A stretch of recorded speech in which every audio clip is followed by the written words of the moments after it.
Have you ever wondered why Flick's Barcelona plays with a lot of players in central congested zones? As we all know, it's quite difficult to play through center as defending teams usually stay compact, making central spaces almost non-existent. And this means it's easy to defend players in tiny pockets. So why does Barca still keep so many players in these areas? Flick's idea of central occupation is not to just play through it. Rather, Barca shows different intentions with their central overloads, depending upon the situations they face. Let's start with one of the many techniques Barca commonly use. By having 4 or 5 players in the center, Barca keeps the opposition more central. When they circulate the ball by playing to the flanks, opposition has to adjust their compact block to defend the wide areas.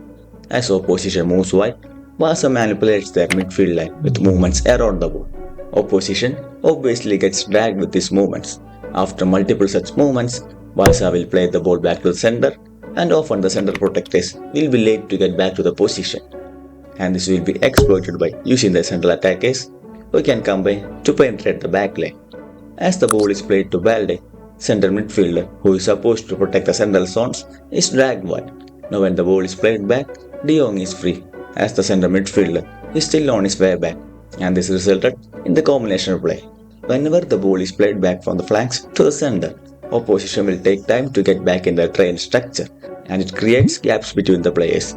This disruption in structure can be exploited by diagonal runs from center players. When Garcia has the ball, the right half space is totally open as the opposition is yet to balance their structure, and this imbalance is attacked by Yamal dropping in, dragging the left back. This further disrupts their shape, and Olmo attack the space so that De Jong can release him. The players should have great spatial recognition to attack those spaces, and the ball possessor should be quick enough to release those runs. Flick places his central players at different heights, making it difficult to press as opposition will be stretched vertically. Now Barca can progress to the open flanks, with the opposition being narrow horizontally, but Barca plays the ball back to the center to attack the vertically stretched opposition block. When left back gets the ball, the space between the lines is totally open due to the vertical stretching, and Torres, who was the second striker, scored from there. The other common idea is to attack against opposition momentum using central occupants.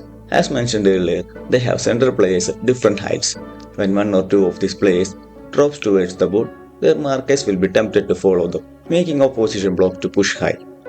This means more space behind the high backline, and it can be exploited by attacking the gaps using the runs from the central attackers.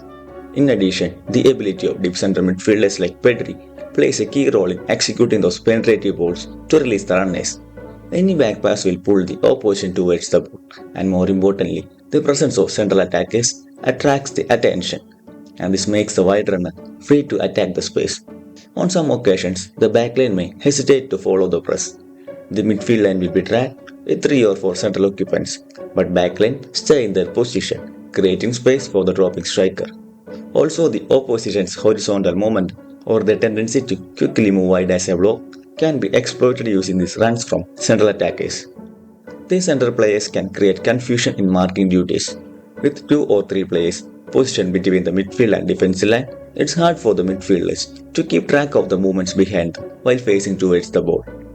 This central movement from Barca keeps the midfielders moving, and when the ball is closer to them, the midfielder will get overwhelmed with choices as they have to decide on whether to jump upon the ball carrier or move wide to close to the wide attacker. This uncertainty takes their attention away from the potential danger behind them, which is the central occupant between the lines. Thus Barca penetrates the block with quick passes during this confused stage.